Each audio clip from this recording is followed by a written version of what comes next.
जीवन में चार कृपा होती है। सबसे पहली कृपा है ईश्वर कृपा, भगवत कृपा। भगवान की कृपा सबको बराबर मिलती है। जैसे बरसात होती है तो जल पूरे गांव में बराबर वर्षा होती है। अब किसी का घड़ा सीधा है तो भर जाता है, घड़ा उल्टा है तो वो नहीं भरता। सूर्य भगवान का प्रकाश वो कोई भेदभाव नहीं देखता, सबको बराबर है। उसी प्रकार से ईश्वर की कृपा सबको हमेशा प्राप्त होती है। बहुत बड़ी कृपा है, हमको मनुष्य का शरीर मिल गया। और ये भगवान की कितनी असीम कृपा होगी कि आपको भारतवर्ष में देवभूमि और उसमें भी नैमिषारण्य में जन्म लिया। हमारे समाज में पहले संत लोग भ्रमण करते थे, अनेक प्रकार का समाज को देखते थे, अनुभव करते थे। आप अगर किसी दूसरे प्रदेश में पैदा हो जाते हैं तो शायद आपको ये सत्संग सुनने को न मिलता, और आपका वातावरण ऐसा होता कि भगवान ही भला करें। अभी हम त्रिपुरा गए थे, अपने भारतवर्ष में ही त्रिपुरा, जहाँ पर त्रिपुर सुंदरी का स्थान है। जैसे आपके मोहल्ले में सब्जी की दुकान लगती है, ऐसे वहाँ उनका मांस की दुकान लगती है, लाइन से, और भीड़ होती है हर दुकान पे। जितने दिन रहे बस सब्जी और ड्राई फ्रूट खाते रह गए। तो ईश्वर की कितनी बड़ी कृपा है कि आपको मनुष्य का शरीर मिला, ऐसे स्थान पे आपका जन्म हुआ। यही, और आपका शरीर स्वस्थ है, क्या कम कृपा है? हमारे समाज में ऐसे लोग भी दिखते हैं जिनको आंख से दिखाई नहीं पड़ता, पांव से चला नहीं जाता, तो कम से कम भगवान ने कितनी बड़ी कृपा किया है, ईश्वर कृपा। अब दूसरी कृपा होती है जिसको हम कहते हैं आचार्य की कृपा, गुरु की कृपा। कोई हमको शिक्षा देने वाला हो। एक मनुष्य के लिए माना गया है, अगर कोई शिक्षा देने वाला नहीं है तो मनुष्य और पशु में ज्यादा फर्क नहीं हो पाएगा। हम काखा गाखा भी सीखते हैं तो माँ की कृपा है, स्कूल के अध्यापक की कृपा है। अगर हमको संस्कारित ना किया जावे, बचपन से शिक्षित ना किया जावे, तो आप एक जीव मात्र, प्राणी मात्र होके रह जाओगे। जिन्होंने हमको सिखाया, जिन्होंने हमको मार्ग बताया, वो आचार्य की कृपा, आचार्य की कृपा, गुरु की। अब ये गुरु के अनेक रूप हैं। माता पिता भी गुरु हैं। सड़क पर रास्ता किसी ने बता दिया, उस क्षण वो भी गुरु है। किसी ने हमको कोई बात समझा दिया, उस समय वो भी गुरु है। और जो परमात्मा स्वरूप को बताता है वो सदगुरु है। जो ब्रह्म तत्व की और आत्म स्वरूप का उपदेश करे वो सदगुरु। गुरु कृपा बहुत बड़ी चीज होती है। बस एक बात का सावधानी रखनी चाहिए, बहुत व्यवहारिक धरातल पर मैं कह सकता हूं कि गुरु को मेरी जरूरत नहीं है। कृतार्थो ही नाम आचार्य। आचार्य किसको कहा गया? जो कृतार्थ हो गए, कृतकृत्य हो गए। आत्मन्येवात्मना तुष्टः, आत्मरति ही आत्मक्रीडा, एष ब्रह्मविदां वरिष्ठा। कृतार्थ तो उनको मेरी जरूरत नहीं है, हमको उनकी जरूरत है। बहुत सावधान रहना चाहिए, यही गड़बड़ हो जाता है। गुरु जी को मेरी जरूरत नहीं है, गुरु जी का तो पहुंच गए हैं, जहां पहुंचना था पहुंच गए थे, जो जानना था जान लिया उन्होंने, जो पाना था पा लिया। बहुत बार ऐसी एक संभावना होती है कि कोई शिष्य गुरु जी के पास रहेगा तो उसको लगता है हमारे बगैर गुरु जी को पानी पिलाने वाला कोई नहीं होगा। ये भ्रम में नहीं रहना चाहिए। हमको जरूरत है गुरु जी की, आवश्यकता हमको है, जरूरत मुझको है। क्यों? क्योंकि गुरु के बगैर उस तत्व को, आत्म तत्व को बताने वाला कोई नहीं होगा। कौन करुणा करेगा, कौन कृपा करेगा? तो दूसरी कृपा होती है। तीसरी कृपा है, अब वो आचार्य बहुत सारे हैं हमारे समाज में, गणित पढ़ाने वाले भी हैं, विज्ञान पढ़ाने वाले भी हैं, हमको जो ब्रह्म विद्या का उपदेश करते हैं, शास्त्र की कृपा हो गई सामने। तीसरी कृपा वो हमको गीता का उपदेश करें, उपनिषद की बात बताऊं, मैं कौन हूं, कहां से आया हूं, किस लिए आया हूं, मेरे जीवन का परम प्रयोजन क्या है। कभी तो थोड़ा समझना चाहिए इतना, किस लिए आप आए। ये संसार आपके बगैर भी चलता रहेगा और आपके बगैर ज्यादा बढ़िया चलेगा। इस भ्रम में मत रहना कि मेरे बगैर दुनिया चलेगी नहीं। किसी जमाने में लोग कहते थे नेहरू जी के बाद भारतवर्ष का क्या होगा, फिर लोगों ने कहा इंदिरा गांधी के बाद दुनिया का, भारतवर्ष का क्या होगा। इस भ्रम में मत रहना, हमारे बगैर दुनिया और अच्छी चलेगी। आपके पिताजी के समय में शायद मोटरसाइकिल नहीं थी घर में, और आप लोग, और कई बार जब मैं छोटे बच्चों को देखता हूँ ना, तो दिल में ऐसी बात आती है बेटा, खास करके एयरपोर्ट पर, प्लेन में, तो मेरे दिल में आता है कि जिस जहाज में मैं 40 साल के बाद चढ़ा हूँ, उस जहाज में बच्चा अभी चढ़ रहा है। तो जो जिस कार में हम 40 साल के 30 साल के बाद चले होंगे, उस कार में बच्चा अभी चल रहा है, तो आने वाली पीढ़ी अपने आप व्यवस्था बना लेगी। भ्रम में मत रहो कोई।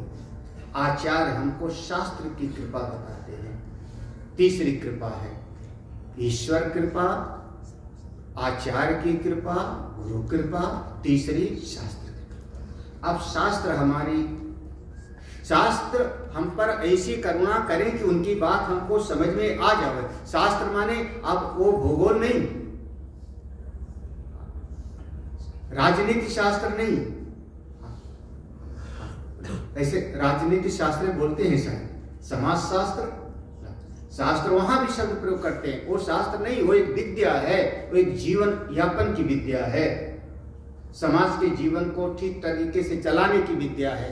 लेकिन आत्मज्ञान को प्रदान करने वाले जो शास्त्र हैं वो हमको शास्त्र कहे जाते हैं। शास्त्र के रूप में हम वेदांत को ही शास्त्र कहते हैं। तत्व ज्ञान को प्रतिपादित करने वाले ही शास्त्र हैं।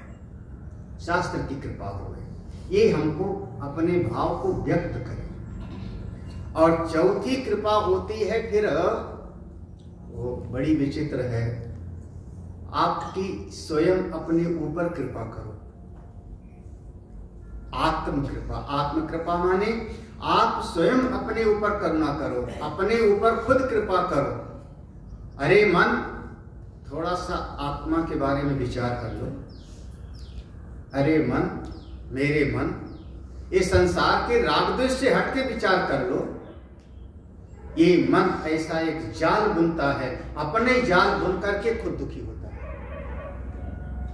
आपका उपनिषद ने कहा है, उपनिषद ने कहा है सबसे बड़ा शत्रु आपका, आपकी इंद्रियां और आपका मन है।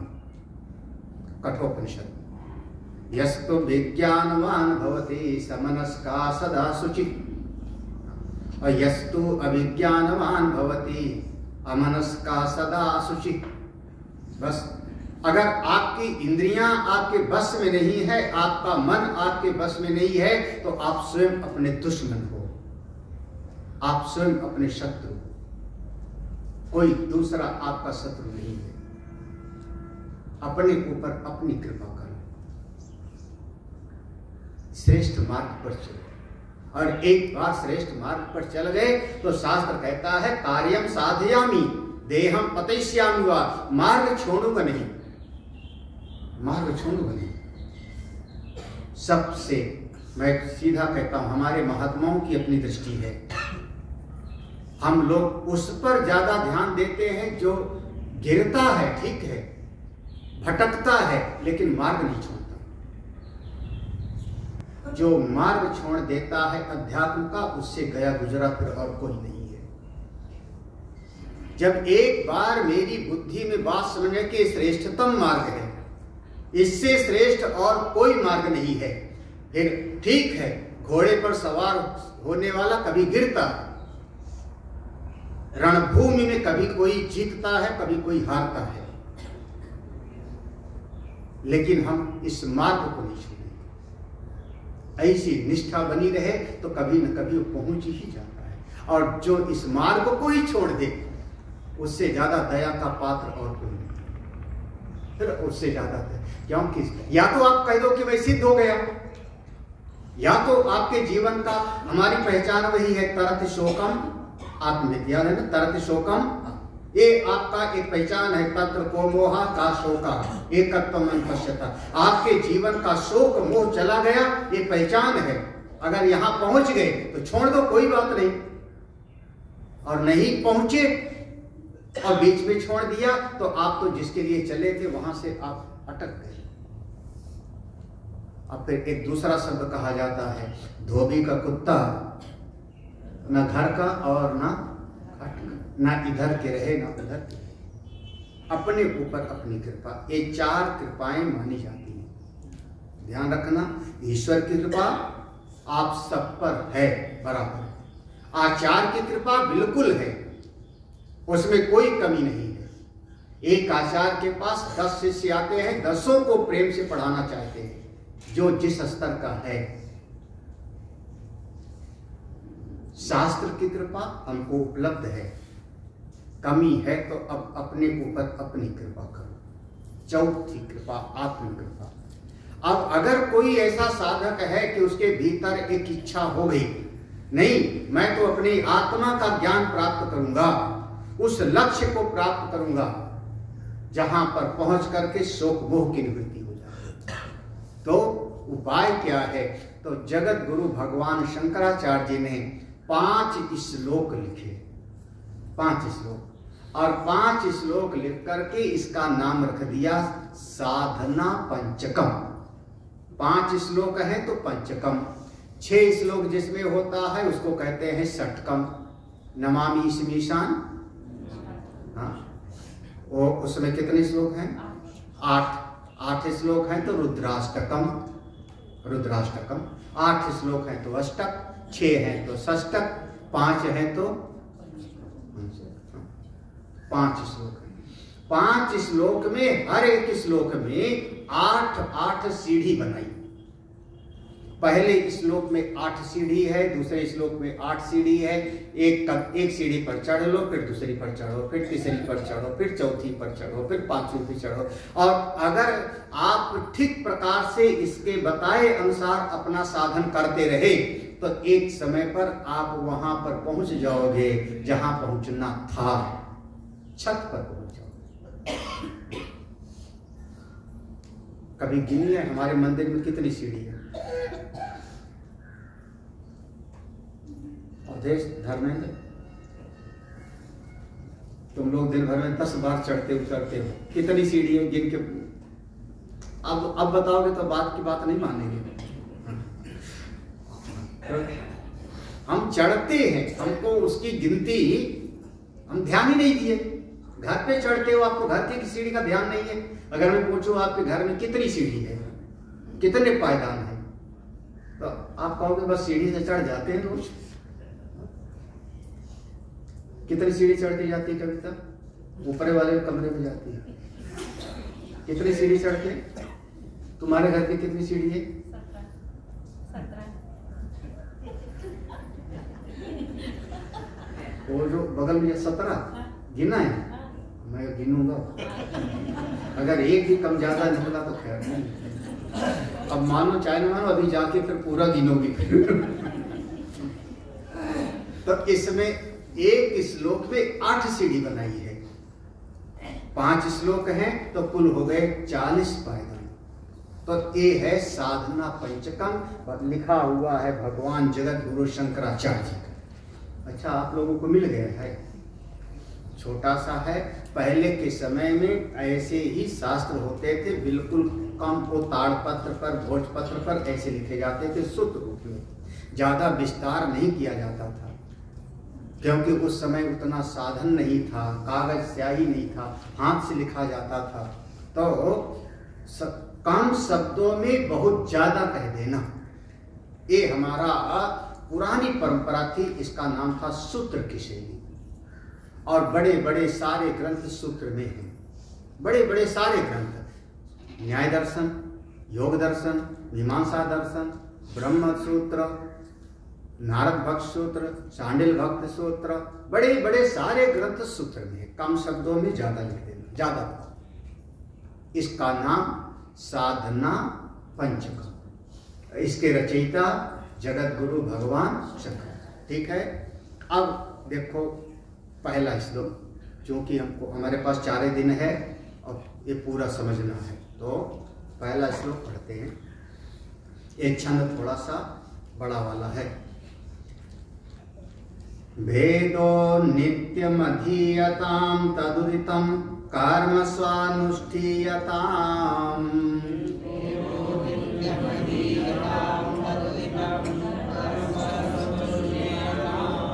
तेने शस्य विधीयतां पशितिः काम्ये मतिस्त्यज्यताम्।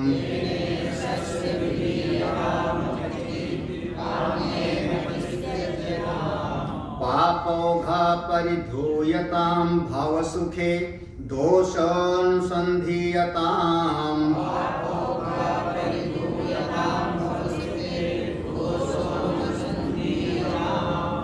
आत्मेच्छा व्यवसीयतां निजगृहात् तोरणं विनिर्गम्यताम्।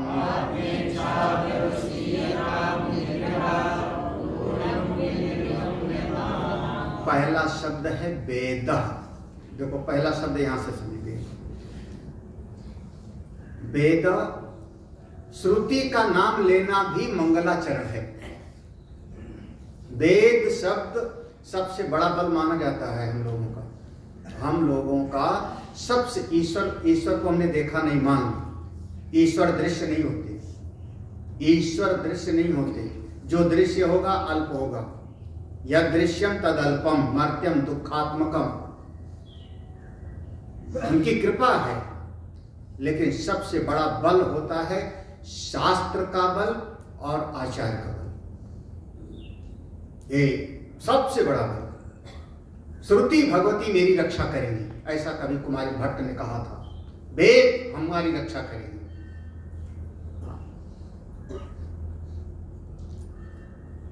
वेद शब्द पहला रखना, इसी का नाम हो गया मंगलाचरण। ये मंगलाचरण। ओमकार, ओम कह दिया, अर्थ शब्द कह दिया, वेद शब्द लिख दिया, ये मंगलाचरण। वेद कितने हैं हमारे? 4। ऋग्वेद, यजुर्वेद, सामवेद और अथर्व। 4 वेद हैं। ऋग्वेद नियत पूर्व छंद, यजुर्वेद अनियत पूर्व छंद,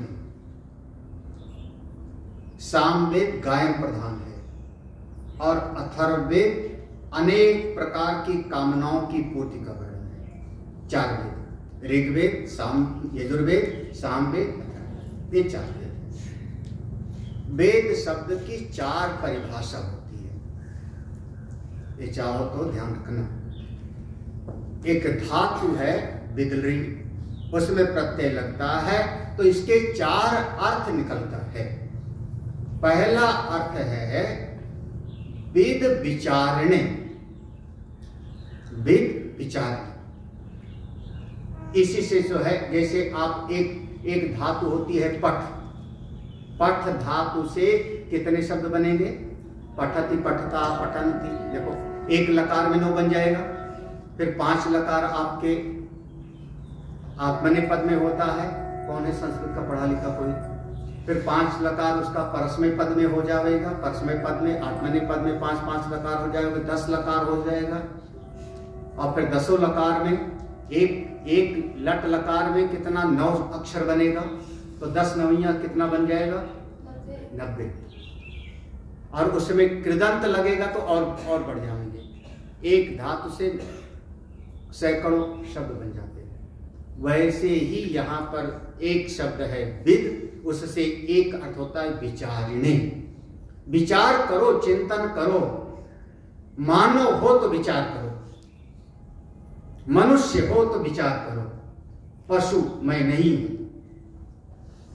एक घास का टुकड़ा लेकर के आदमी चलता है, पशु दौड़ पड़ता है खाने के लिए।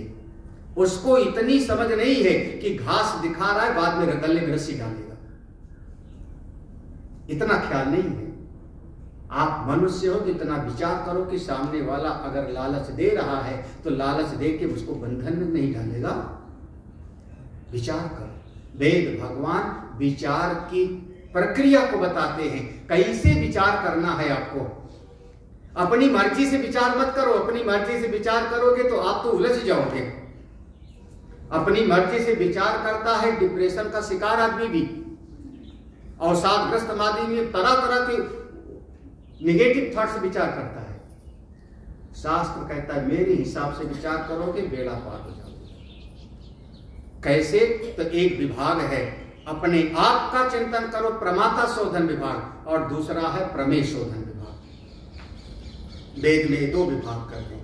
तो वेद शब्द का पहला अर्थ हुआ विचार करने के अर्थ में। चिंतन करो, विचार करो। केवल जितना दिखाई पड़ता है वही सत्य नहीं है। आपको फूल दिखाई पड़ा इतना ही सत्य नहीं है। इस फूल को पैदा करने में इसका एक पूरा जाल है। पृथ्वी है, खाद पानी दिया गया, माली होगा, साथ में वातावरण होगा, क्योंकि सब जगह पर सब चीज पैदा नहीं होती। जो विचार करता है सो आगे बढ़ता है। दूसरा अर्थ है विद का, वेद शब्द का, विद लाभे, वेद विचारणे, विद लाभे, लाभ के अर्थ में। यत् प्राप्य न किंचित वांछति न शोषति, वेद भगवान आपको वह लाभ कराते हैं जिसके बाद और कुछ पाने की इच्छा बाकी नहीं रहेगी। वेद भगवान की शरण में गए तो वो लाभ होगा जिससे बढ़कर के और कोई लाभ हो ही नहीं सकता। यल्लब्ध्वा चा परम लाभम मन्यते ना, कहाँ का श्लोक है? हाँ, यल्लब्ध्वा चा परम लाभम मन्यते नाधिकम तथा। और उस लाभ को देने वाला है कौन? हमारे शास्त्र वेद। तीसरा अर्थ है विद सत्तायाम, विद सत्तायाम, जिसके कारण कोई वस्तु सत्तावान है उस तत्व को आप अनुभूति में ले आओ। अगर एक कुर्सी दिखाई पड़ रही है तो किस कारण से? क्योंकि लकड़ी है। अगर लकड़ी ना होती तो एक कुर्सी की सत्ता ना होती। अगर एक वस्त्र दिखाई पड़ रहा है, क्यों? क्योंकि कपास से होगा। अगर रुई ना होती तो वस्त्र की सत्ता नहीं होती। अगर एक घड़ा दिखाई पड़ रहा है तो घट की सत्ता मिट्टी के कारण है। ऐसे ही आप सब जिंदा हो तो आपकी सत्ता किसके कारण है उसको विचार करो। वेद भगवान आपकी उस सत्ता का बोध कराते हैं। आप किसके कारण हो? रोटी चावल दाल के कारण? पानी के कारण जिंदा हो? किसके कारण? आपकी सत्ता का मूल कारण कौन है? आप सत्तावान हो, एग्जिस्ट कर रहे हो, किस कारण से? हाँ, अरे महाराज, अच्छा किसी के भीतर वाला चेतन चला जाए, पानी में डुबो, घड़ा उसके मुंह में डाल दो पानी का, एक बूंद नहीं जाता गले के अंदर। तो ना अन्न के कारण तुम सत्तावान हो, ना जल के कारण। भीतर कोई चेतन है जिसके कारण आप सत्तावान हो।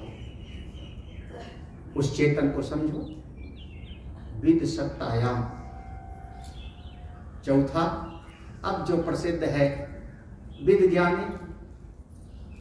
ये चार अर्थ होते हैं हमारे देश में। ज्ञान के अर्थ में, ज्ञान के अर्थ में तो एक विद ज्ञाने, तो ज्ञान की राशि, ज्ञान को बताने वाले अंतिम ज्ञान, जो सर्वोच्च ज्ञान है, उस ज्ञान को बताने वाले मंत्र राशि का नाम वेद है। ज्ञान को समझाने वाले मंत्र राशि का नाम हमारे वेद है। अब उपाय क्या है? उन वेद भगवान की शरण में जाओ। नित्यम अधीयताम, नित्यम माने हमेशा, रोज, अधीयताम उसका अध्ययन करो। वेद भगवान का अध्ययन करो। अब किसके लिए कहा गया है? माहौली के लिए नहीं कहा गया होगा, सबके लिए। क्योंकि फिर आप कहोगे संस्कृत पढ़ने नहीं आता, यही ना? तो कैसे पढ़ोगे वेद? और अपने बच्चों को भी नहीं पढ़ाना चाहोगे संस्कृत, तो वेद कैसे पढ़ेगा बच्चा? आपका बच्चा वो बिल्कुल जरा सा कोई दिन होगा तो हैप्पी बर्थडे बोलेगा, है ना? यही कहेगा ना। लेकिन अब वो आपका जन्म दिवस मंगलमय हो, कभी सुना ऐसा बोलते हुए किसी को? आपका जन्म दिवस मंगलमय हो, जन्मदिन मुबारक हो, ये भी गड़बड़ है सब। मुबारक हमारा शब्द नहीं है। तो हम हमारे बच्चे को, ना तो हम संस्कृत पढ़ना जानते हैं, ना बच्चे को पढ़ाना चाहिए। क्या हुआ? नहीं पढ़ाना चाहते महाराज समाज के लोग। क्यों? उनको लगता है संस्कृत पढ़ के पुजरिये तो बनेंगे। हाँ, क्या फायदा? अरे वो विद्या पढ़ाओ जिससे जो है रुपया ढेर सारा कमाओ, पैकेज ज्यादा मिले। आजकल का सारी शिक्षा व्यवस्था, पैकेज ज्यादा मिले वो विद्या,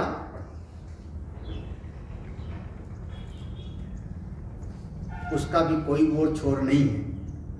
कितना पैकेज मिले, कितना, अब उसकी कोई सीमा ही नहीं है। अभी हमको किसी ने बताया, स्वामी जी हमने पूछा कितने का पैकेज है, तो उसने कहा 34 करोड़ का। तो हम अंदर अंदर हिसाब लगाने लगे, एक महीने का कितना होगा इसका। भाई साल का पैकेज 34 करोड़, तो एक महीने का उस, अब हम दिखाएंगे लेकिन अंदर अंदर सोचने लगे, हाँ क्यों टैक्स नहीं कटेगा क्या उसमें?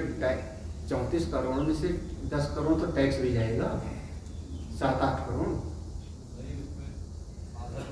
हाँ और आधा चल जाएगा ना, हाँ करीब 10-12 करोड़ चल जाएगा।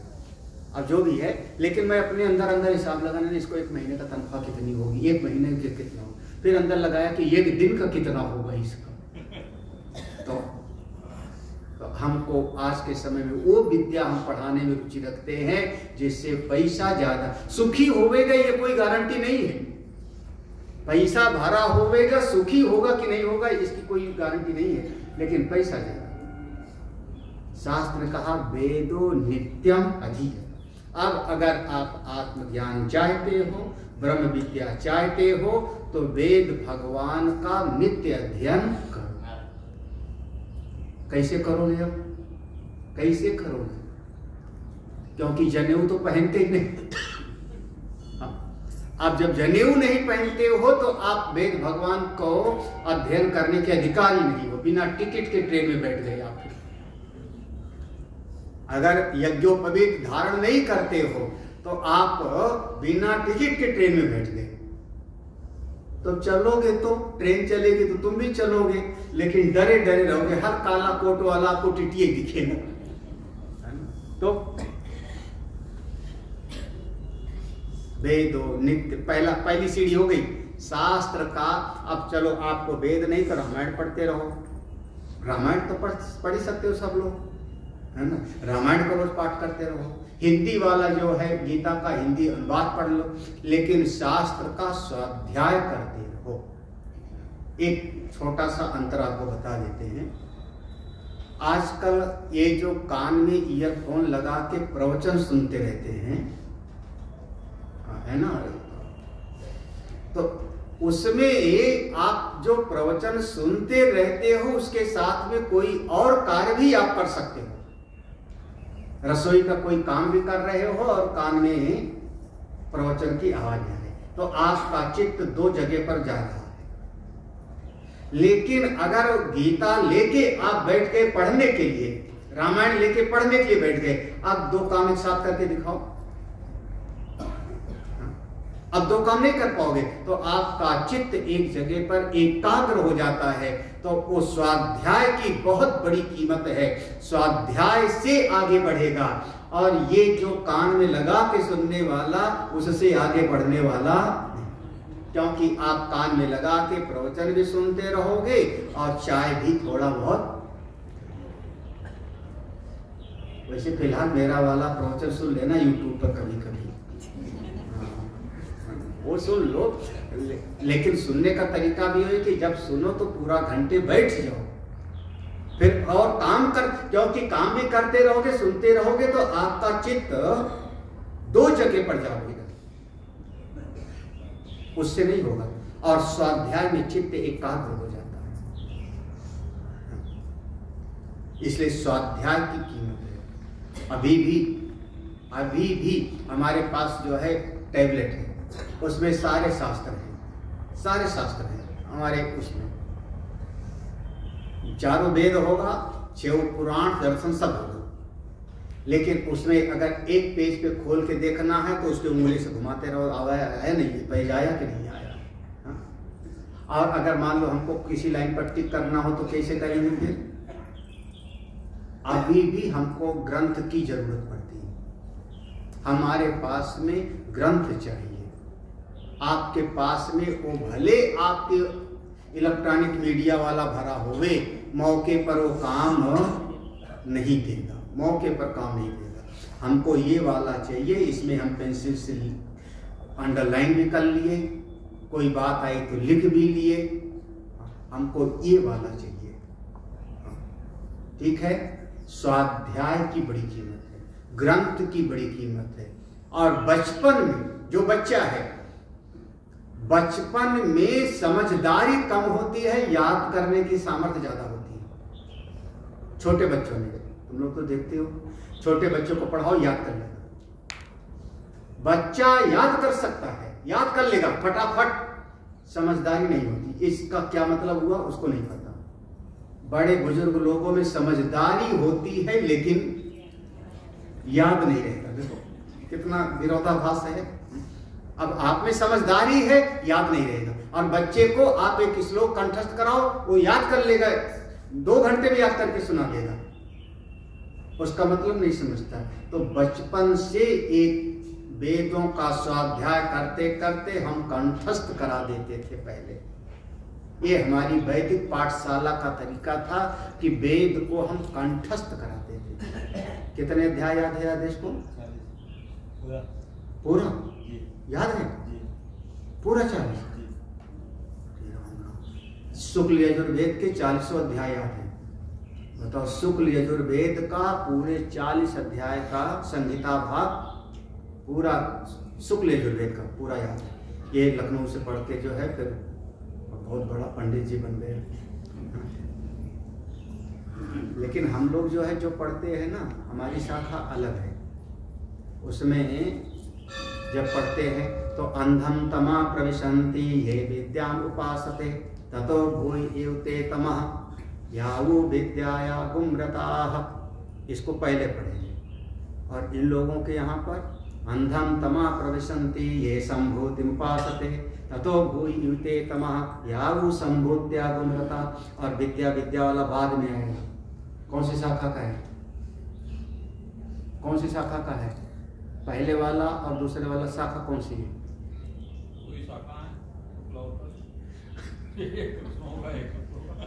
ना, वो तो वेद के 2 हो गए, शुक्ल यजुर्वेदी, कृष्ण यजुर्वेदी। उसमें शाखाएं हैं, इसके सब होते हैं, सब कुछ पढ़ाया जाता है हम लोगों को। तो इसमें 2 शाखा। हाँ, कौन सी शाखा? अभी मत कहना सब पता है, बोलेंगे नहीं। पता होता है तो बोलता है। 2 शाखाएं प्रधान रूप से, कांड शाखा और मध्यान्ह शाखा। तो एक शाखा में जो है, एक शाखा में विद्या अविद्या पहले पढ़ा जाता है, दूसरी शाखा में संभूति असंभूति। अब आप लोगों को कुछ समझने में क्या बोला ना, वो समझ गया ना, वो आदेश समझ गया। हम उसको देखो, तो बचपन में देखो, अब इतना मैं नहीं समझता हूँ कि इतनी समझ नहीं है कि वो वेद के मंत्र में क्या लिखा है। मंत्र याद है, लेकिन अगर पूरे समझ लिया होता ना तो वो भी ऐसे बैठ के प्रवचन करता, फिर हम नीचे बैठ के सुनते थे। बचपन में याद करने की सामर्थ्य बहुत होती है, समझदारी उतनी नहीं होती। तो बच्चे को हम याद करा देते थे। वेदो नित्यम अधि। पहली चीज, हमको ग्रंथ चाहिए, इलेक्ट्रॉनिक मीडिया वाला कॉपी नहीं, वो नहीं, हमको शास्त्र चाहिए, नंबर 1। दूसरा, हमको आजकल जो यूट्यूब वगैरह सुनते रहते हैं, वो आपका समझ लो कि काम चलाऊं है, काम चलाऊं है, असली वाला नहीं है। असली वाला हमको स्वाध्याय करना पड़ता है। किताब लेके पढ़ो, शास्त्र लेके पढ़ो, और बचपन में कंठस्थ हो वेद। ये पहली सीढ़ी हो गई। अब बच्चे को हमने वेद पढ़ाया, पहले के समय में ऐसे पढ़ाया जाता था, ठीक है। अब थोड़ा बड़ा हुआ बच्चा, अब बड़ा हुआ, अब वो ठीक है, अब वो गृहस्थी में गया, उसका शादी विवाह हो गया, समावर्तन संस्कार हो गया, तो बोले अब उसके मन में कामनाएं हैं और कामनाओं की पूर्ति के लिए कर्म करना पड़ेगा। तो कैसे कर्म करें? तो कहते हैं तद उदितम, वेद में जो बताया गया है उसी के अनुसार कर्म स्वानुष्ठीयताम। दूसरी सीढ़ी हो गई। अब चूंकि उसने वेद का अध्ययन किया है, वेद पढ़ा है, तो वेद के बताए अनुसार ही कर्म करे। ठीक है, हमको पुत्र चाहिए ना, तो बोले पुत्रेष्ठ यज्ञ करो। हमको राज्य चाहिए ना, तो राजस्व यज्ञ करो। हमको अमुक चीज चाहिए। हम लोगों के यहाँ देखो, कोई भी कार्य होता है, हम लोग कहाँ से शुरू करते हैं? भूमि पूजन से। घर बनाना हो तो भूमि पूजन, कुआं आदि बनवाना हो तो पहले क्या करोगे? भूमि। और बन गया तो भी पंडित जी को बुलाओगे ना। अब क्या करना है? गृह प्रवेश करो। शादी विवाह में शुरू कहां से होता है? शादी विवाह में कहां से शुरू होता है?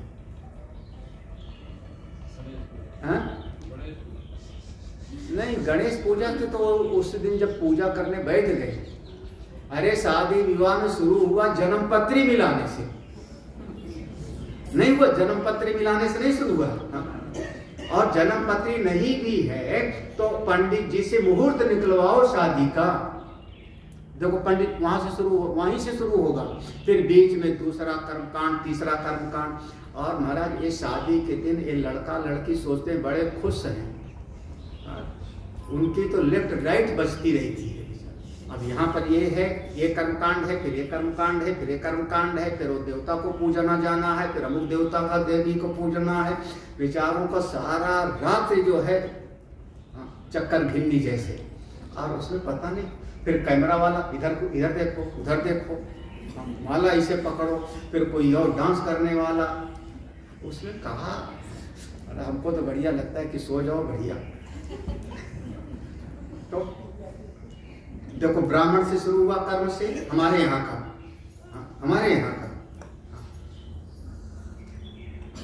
दूसरे के देश की नहीं कह रहा हूं। तो तद उदितम, वेद के बताए हुए कर्म के अनुसार ही आप अनुष्ठान करो। अनुष्ठीयता माने अपने कर्तव्य कर्म का निश्चय करो। इसको हम एक शब्द में कहते हैं, श्रौत स्मार्त कर्म करो। श्रुति प्रतिपादित, स्मृति प्रतिपादित कर्म करते रहना चाहिए। जब तक जियो श्रौत स्मार्त कर्म करते हुए ही जियो। कुर्वन्नेवे कर्माणि जिजीविषेत् शतं समाः। इस प्रकार से दो सीढ़ी होगी। अब जब कर्म करने लगे तो हाय हाय हमको क्या फायदा होगा, हमको कोई फायदा नहीं होगा तो मैं नहीं करूंगा। तो तीसरी सीढ़ी कहते हैं, आप आगे बढ़ना चाहते हो ना, भगवान को पाना चाहते हो ना, भगवान को पाना चाहते हो ना, हाँ, तो तेन ईशस्य विधीयता। अब जो कर्म कर रहे हो ईश्वर को अर्पित करके कर्म करो ना। तेन, उस कर्म के द्वारा, तेन जो कर्म कर रहे उसी कर्म के द्वारा ईशस्य, ईश्वर की पूजा करो। अब एक ये हमारे इसी कर्म से मैं भगवान की पूजा कर रहा हूं। अपने कर्म को भगवत अर्पित करके करो। जब आप किसी की सेवा करते हो ना,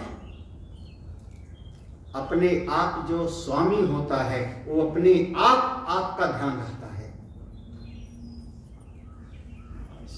कोई सेवक तो बन के देखे ना, सेवक का ध्यान स्वामी रखता है, बिल्कुल रखता है। अभी भी, पहले भी, आगे भी। ये हम लोग अनुभव किए हैं, हम लोगों का मेरा अनुभव है। लेकिन कोई सही तरीके से सेवा करे तब। और सेवा करते समय बीच में अपना अहम लाया, हमारा क्या फायदा, हमको नहीं मिला, हमारी तनख्वाह नहीं बढ़ाई, तो ठीक है जाओ। आप किसी भी चीज का ठीक प्रकाश से सेवा करके देखो, परिणाम परमेश्वर की कृपा से मिलता है। तो तेन ईशस्य, अब जो कर्म करो भगवान को।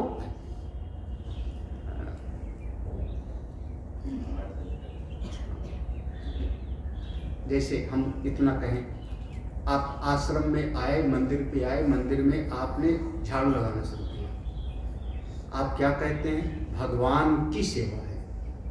किसके लिए कर रहे हो भगवान काम? झाड़ू लगा रहे हो। पंजाब में तो महाराज जूता बाहर रख करके जाओ, लौट के आओगे तो चमकता हुआ मिलेगा, पॉलिश करके रखोगे। हजार लोगों का लंगर बनता है, एक भी कर्मचारी नहीं तनख्वाह वाले। गुरुद्वारों में एक भी कर्मचारी नहीं है। उनके यहाँ का नाम पड़ा कार सेवा। कार सेवा पंजाब का शब्द है। तो सब सेवा की भावना से चलता है। और संपन्न है। आपको पंजाबी भीख मांगता हुआ नहीं दिखेगा। चले जाओ किसी मंदिर के सामने, माहौली वाला मांगता हुआ दिख जाओगे। पंजाबी पगड़ी लगाए हुए कहीं ढूंढना कि कोई मांगता हुआ दिखाई पड़े। संपन्न है महाराज। खेत में अनाज पैदा हुआ, पहली ट्राली अनाज की जो है गुरुद्वारा भेज देते हैं। गुरु, ये गुरु की सेवा है। क्यों? अरे उनके यहाँ का परंपरा ही है। गुरु गोविंद सिंह ने यही कहा, हुकुम भयो अकाल का तभी चलायो पंथ, सब सिखन को हुकुम है गुरु मानियो ग्रंथ। ये वहां का उनका मुख्य शब्द है, मुख्य शब्द है। हुकुम भयो अकाल को तभी चलायो पंथ, सब सिखन को हुकुम है गुरु मानियो। उनका गुरु ग्रंथ साहिब उनके गुरुदेव हैं और गुरुद्वारे के प्रति पूरा पहला अनाज का एक हिस्सा उनका वहां चला जाता है गुरुद्वारे। किसकी सेवा कर रहे हैं? गुरु सेवा कर रहे हैं। अहम की नहीं, अपने अहंकार की नहीं, तब फिर उसका परिणाम भगवान की कृपा से मिलता है महाराज, मिलता है। मैं तो मानता हूं सेवा करने वाला फल को पाता है। अभिमान को किनारे करके, अपने फल की इच्छा को किनारे करके, क्या कहते कर्मण्येवाधिकारस्ते मां फलेश। देखो तेने ईशस्य विधीयताम, अब जो कर्म करो भगवान की सेवा समझ के करो, बहुत अच्छा हो जाए, आपका जीवन अच्छा हो जाए, जीवन अच्छा हो जाए। भगवान ने मुझको सेवा का मौका दिया, ये क्या कम बात है? सेवा का मुझको मौका दिया, मेरे हाथ में ताकत है, मैं झाड़ू लगा सकता हूं। इस भाव के साथ करें, एहसान दिखा करें कि भगवान आप भी क्या याद रखोगे, आज आपके मंदिर में हम झाड़ू लगाने वाले आ गए हैं। ऐसा नहीं, प्रभु ने मुझको सेवा तेने ईश्वर, ये तीसरी सीढ़ी है। तीसरी सीढ़ी देखो, जब ईश्वर अर्पण बुद्धि से आप काम करते हो तो समझना आप धीरे धीरे आप जो कर रहे हो भगवत अर्पित भाव से, भगवत अर्पित भाव से। आप देखो, हाँ हम भगवान की सेवा तो कर रहे थे, लेकिन बीच में एक धागा भी बांध देते थे भगवान को, हमारी ये मनोकामना पूरी, है ना? मतलब जहां भी जाओ धागा ही धागा बंधा मिलता है। जहां भी जाओ, अपने नैमिषारण्य में भी बंधा होगा। कहां पर? अरे सभी मंदिरों में बांधते हैं। अभी शुक्रताल जिसको जाना होगा मेरे साथ जो जाएगा, वहां पर तो जो बरगद का वृक्ष है पुराना, उसमें बांधा कुंटलों। तो उसमें जैसे कोई मनोकामना है तो गया वो बांध के आ गया, फिर मनोकामना पूरी हो गई तो उसको खोलता। तुम गए थे ना शुक्रताल, देखा? अपने बगीचे की आंवला में बहुत सारा बंधा है। हमारे लखनऊ वाले यहाँ पे, यहाँ भी बंधा। देखूंगा। हाँ तो ठीक है, कोई बात नहीं, कोई बात नहीं। अगर आपके मन में कामना है और फिर कोई सेवा किया तो भगवान आपकी कामना को पूरा कर देंगे। इतने तो है ना, आपने इतना दिया, इतना ले लिया, हिसाब किताब बराबर, अब बैलेंस कितना रहा? 0। यही हुआ ना, आपने देखो इतनी सेवा किया और इतना मनोकामना मांग के पूरा कर लिया, तो अब आपके पास में जेब में कुछ नहीं बचा, क्योंकि हिसाब किताब आपका दिया लिया बराबर हो गया। अब पुण्य कहाँ हुआ? ये तो व्यापार हो गया ना। ये तो आपने सेवा किया और बदले में मनोकामना मांग के पा लिया, तो बराबर हो गया। अब आपके पास पुण्य की पूंजी कहाँ बची थी? पूंजी तो खत्म। लेकिन तब अगर कुछ न चाहो और फिर आपने सेवा किया तो सामने वाले पर आपने कर्जा चढ़ा दिया महाराज, फिर वो आपका ध्यान रखेगा। काम्ये मतिस्त्यज्यता, देखो चौथी सीढ़ी थी। मन के भीतर जितनी कामनाएं हैं, प्रजहाति यदा कामान सर्वान पार्थ, मन के भीतर कोई कामना ना रखो, फिर सेवा करो। उसकी तो कोई एक अलग बात होती है, एक अलग महिमा होती है। मन में कोई कामना नहीं, हमको कुछ नहीं चाहिए। देखो काम्ये मतिस, हम ये भी नहीं चाहते कि हम, अच्छा अब इसके लिए सबसे बढ़िया दृष्टांत हमारे हनुमान जी, हनुमान जी का दृष्टांत ले आओ सामने। क्या कामना थी भगवान की सेवा में? क्या कामना थी? एक महात्मा जी सुनाते थे, हमने भी शायद सुनाया है, कि जब भगवान राम राजा बन गए, भगवान राम राजा बन गए तो सब बंदर भालुओं को विदा कर दिया, लेकिन हनुमान जी तो वहीं बैठ गए। अब जब भी भगवान को प्यास लगे तो हनुमान जी जल ले आए, कोई काम है तो हनुमान जी तैयार। तो जितने आसपास थे, लक्ष्मण जी, भरत जी, सब में खुशफुसाहट हुई, इनको भी विदा करें। हाँ, ये बड़ा दरबार, यहाँ देवता आते हैं, ऋषि लोग आते हैं, और ये बैठे हुए हैं पासे में, अच्छा नहीं लगता, शोभायमान नहीं है। तो भगवान से भरत जी ने कहा, प्रभु इनको भी विदा करो। भगवान ने कहा, भरत भाई सुनो, कापी से उऋण हम नाही।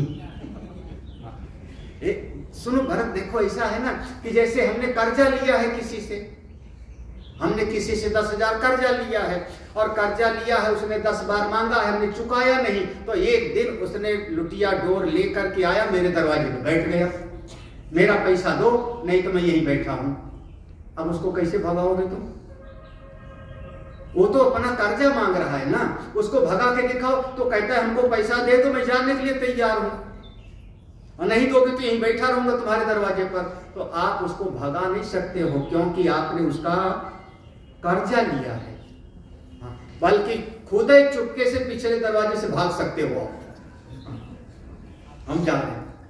तो भरत, मैं इनको कैसे कहूं कि यहां से चले जाओ, क्योंकि इनका इतना ऋण है मुझ पर कि चुका ही नहीं जा सकता। कापी से ऋण हम।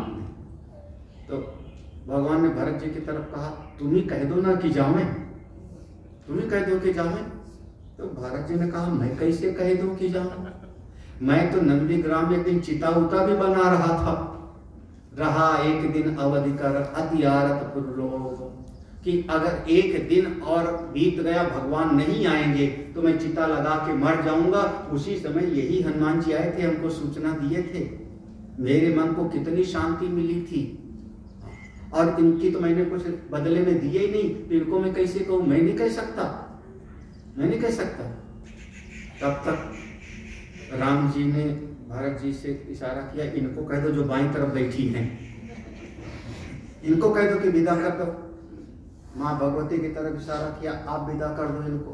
उनका, अरे तुम तो चिता उता लगा रहे थे ना, मैं भी तो एक दिन आसमान से आग मांग रही थी ना अशोक वाटिका में। अब तुम लोग अशोक वाटिका नहीं देखे, उनमें देखा है। कहाँ? लंका ना, अभी भी मैं घूम के आया हूँ, इसलिए सब देख आया हूँ। वहाँ कैसे कैसे रावण का महल रहा होगा। तो कम से कम तुमसे तो थोड़ा सा तो ज्यादा हमें देख ही आया ना। तो वहाँ नदी बहती है, जहाँ अशोक वाटिका बताते हैं मंदिर है, वहाँ नदी बह रही है बढ़िया। तो सीता जी ने कहा, मैं तो आसमान से मांग रही थी आपकी चिंगारी कि मैं मर जाऊं। त्रिजटा से मैं कह रही थी, मात विपत्ति संगीन तय मोरी, ऐसा कर दो। नहीं नहीं, अये हनुमान जी उसी समय हमको मुद्रिका दिए थे, कथा सुनाए थे, तो इनका तो कर्जा मुझ पर है, मैं इनको कैसे कहूँ? मैं नहीं कह सकती। तो फिर अब भरत जी ने मना किया, राम जी ने मना किया, माँ भगवती ने, तो तीनों ने इशारा किया। लक्ष्मण जी थोड़ा मुंहफट है, कोई उनसे कह दो, बोल दो तुम विदा कर दो। लक्ष्मण जी से इशारा किया, तुम कहो इनको कि जाएं। लक्ष्मण ने कहा, तुम मरने की तैयारी कर रहे थे और मैं मर गया था। भाई शक्तिवान लगा था मुझको, तो मैं तो मर ही गया था, और अगर ये ना होते तो मैं जिंदा कैसे होता?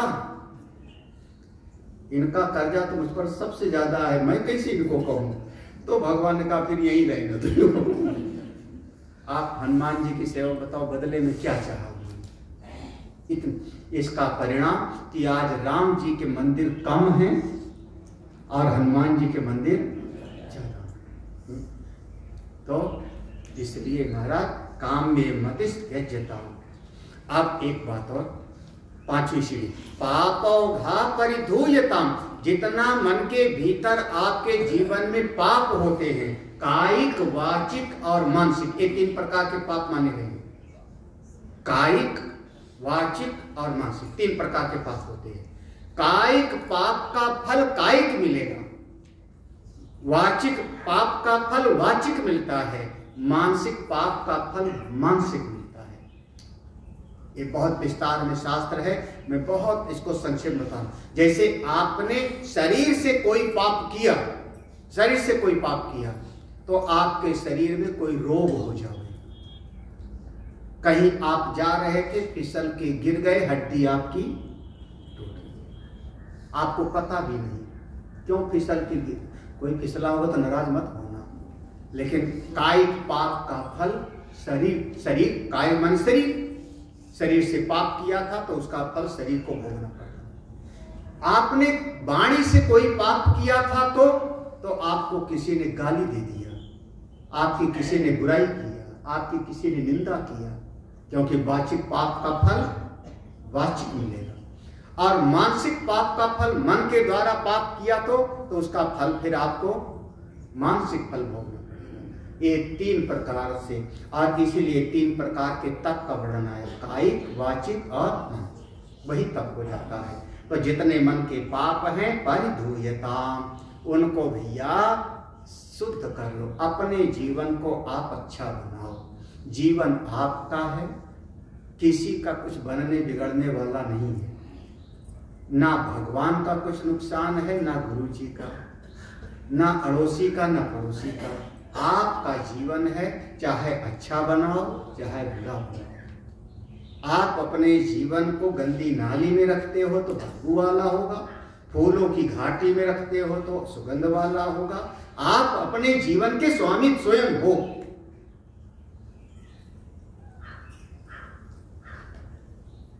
अगली बात जो कही है ना, देखो छठा है, भाव सुखे दोषः अनुसंधियताम।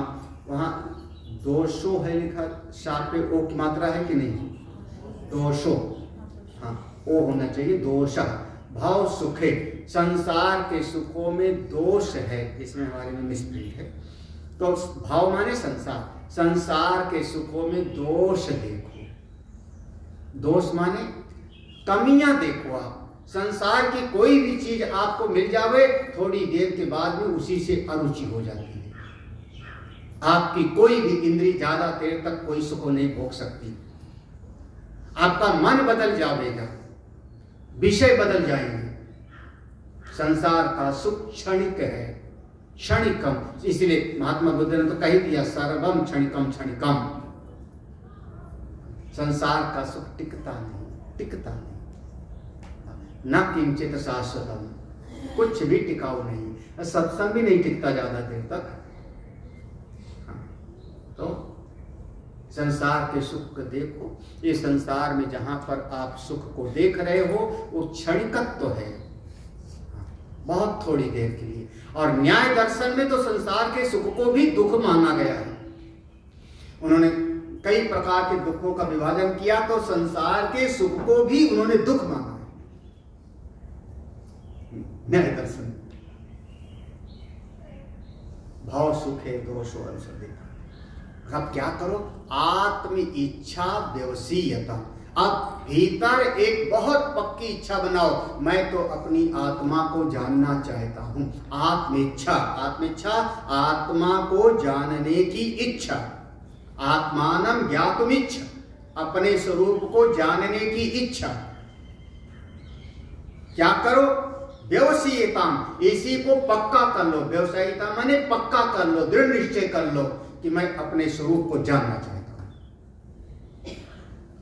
और जब ऐसी इच्छा हो तो निज गृहात् तोरणम विनिर्गम्यता, थोड़ा गुरु जी के पास जाओ भैया, 10 कदम चलो भी, घर छोड़ के गुरु, जैसे दशरथ महाराज गए नहीं, एक बार भूपति मन माही भय गलान, तो कहां गए फिर, गुरु गृह गायो तुरंत मही।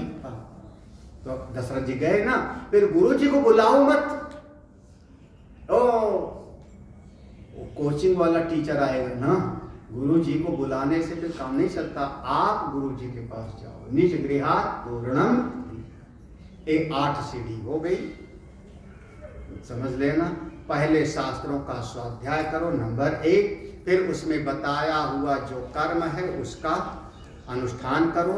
अब कर्मों का जो अनुष्ठान करते हो उसको फिर तीसरी सीढ़ी थी कि ईश्वर अर्पण बुद्धि से करो, और चौथी सीढ़ी थी जब ईश्वर की भी सेवा करते हो तो चित्त में कोई कामना मत बनाओ।